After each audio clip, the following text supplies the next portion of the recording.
Have you ever felt like the entire world presses in on you and all you crave is one small moment of peace? That was me, Emily, on a rain-soaked Thursday in Seattle. The city's rhythm outside was relentless cars splashing through puddles, thunder rolling in the distance while I escaped into the clouded sanctuary of my bathroom. Steam curled around me, turning the mirror into a dreamy blur, almost like I could erase my exhaustion, my worries, even my identity for a few minutes. But real life has a way of barging in, sometimes literally. The bathroom door creaked open, and my 15-year-old son Ryan called out, "Mom, did you see my history homework folder?"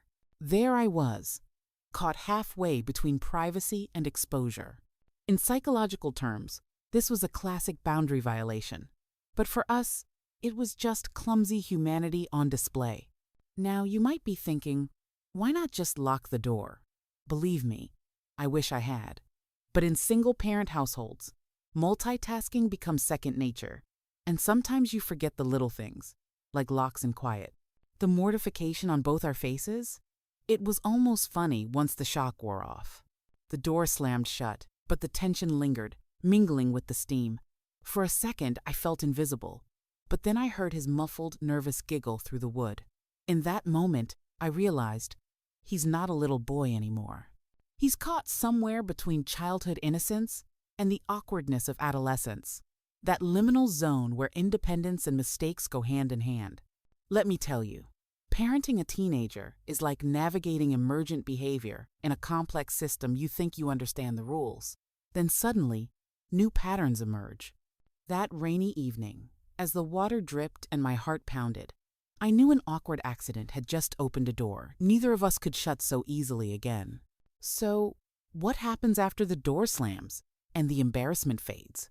I'll admit, I considered tiptoeing past the whole thing, pretending it never happened.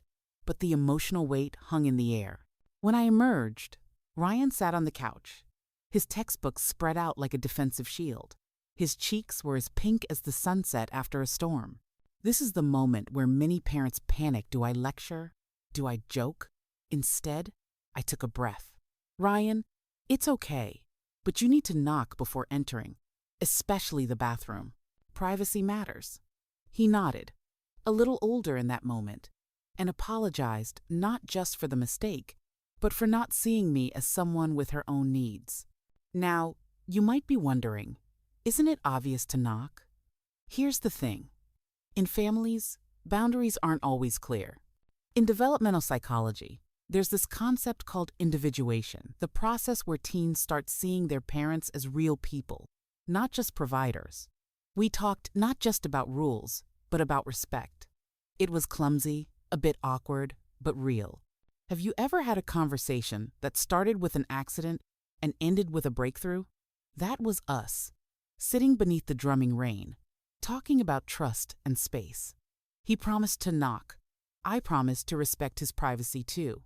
Suddenly, we were equals, navigating new social contracts together. Conflict resolved? Not instantly, but something subtle shifted a recognition that small accidents can spark big changes. That night, embarrassment became empathy, and a simple mistake opened the door to understanding.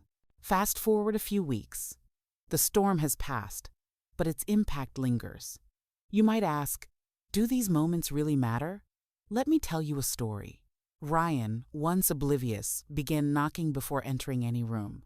He started asking how I was doing, not just what I could do for him. It's like the concept of positive feedback loops in systems theory.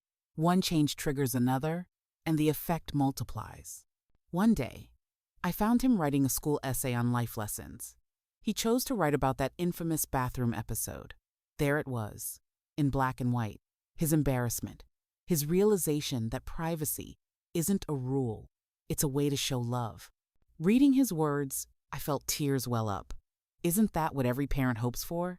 That the messy, awkward moments become stepping stones for growth.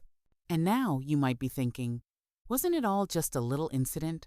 Sure, but in behavioral psychology, these small moments can act as keystone events, tiny pivots that set the direction for bigger changes. Ryan's awareness deepened, and so did our trust. Years from now, When we laugh about the bathroom incident, I know it'll stand for more than just embarrassment. It marked the day my son truly began to see me, not just as mom, but as a person deserving of privacy and respect. That's the real transformation.